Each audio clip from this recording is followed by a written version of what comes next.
ఆంధ్ర తెలంగాణలో తక్కువ ఫీజులతో high quality results ఇస్తున్న ఏకైక సంస్థ తిరుమల్ ఐఏఎస్ ఇన్స్టిట్యూట్. తెలంగాణలో వ్యవసాయానికి అనుకూలమైన ప్రతి ఎకరాకు రైతు భరోసా పథకం కింద ఏటా 12,000 ఇవ్వాలని రాష్ట్ర మంత్రిమండలి నిర్ణయం తీసుకున్నట్లుగా ముఖ్యమంత్రి రేవంత్ రెడ్డి తెలిపారు. ఈ నెల 26వ తేదీన గణతంత్ర దినోత్సవం నుంచి దీనిని అమలు చేస్తామన్నారు.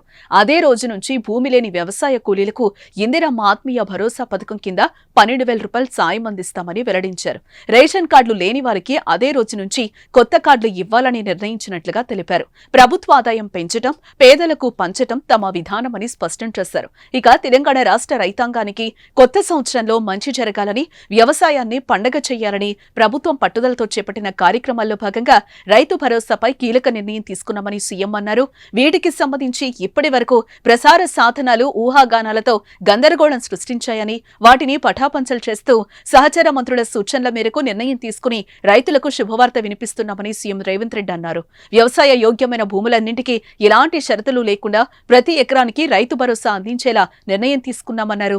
గత ప్రభుత్వం రైతు బంధు 10,000 రూపాయలు ఇస్తే తమ ప్రజాపాలనలో రైతులకు ఇచ్చిన హామీ మేరకు 2,000 పెంచి అందరికీ 12,000 ఇవ్వాలని నిర్ణయించామన్నారు.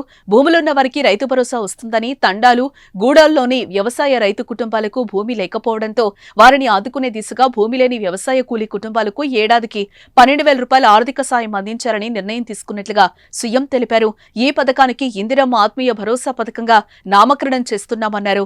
ఇక గత ప్రభుత్వ హయాంలో పరిశ్రమలు, స్థిరాస్తి భూములు, ప్రభుత్వం సేకరించిన భూములకు రైతు బంధు ఇచ్చారని, రెవెన్యూ రికార్డులు, ధరణిలో లోపాల వల్ల ఇది జరిగిందని, రైతు భరోసాలో అలా జరగదన్నారు. అనర్హులు స్వచ్ఛందంగా ముందుకొచ్చి వివరాలు అందించాలని కోరారు. రాష్ట్ర ఆర్థిక పరిస్థితులకు అనుగుణంగానే రైతు భరోసా కోసం సాయం 10,000 రూపాయల నుంచి 12,000 వరకు పెంచామని సీఎం రేవంత్ రెడ్డి వివరించారు. భూమి లేని వ్యవసాయకు సంవత్సరానికి 12,000 రూపాయలు ఇందిరమ్మ ఆత్మీయ భరోసా పథకం కింద ఇవ్వాలని నిర్ణయం చేయడం జరిగింది. ఇదే కాకుండా చాలా సంవత్సరాల నుంచి రేషన్ కార్డుల సమస్య పేదవాళ్లను పట్టి పీడిస్తుంది. అందుకే రేషన్ కార్డు లేని అందరికీ నూతన రేషన్ కార్డులు ఇవ్వాలని కూడా ఈ మంత్రివర్గ సమావేశంలో నిర్ణయం తీసుకోవడం జరిగింది. కాబట్టి ఈ అన్ని పథకాలు జనవరి 26, 2025 నుండి ప్రారంభం కాబోతున్నాయి.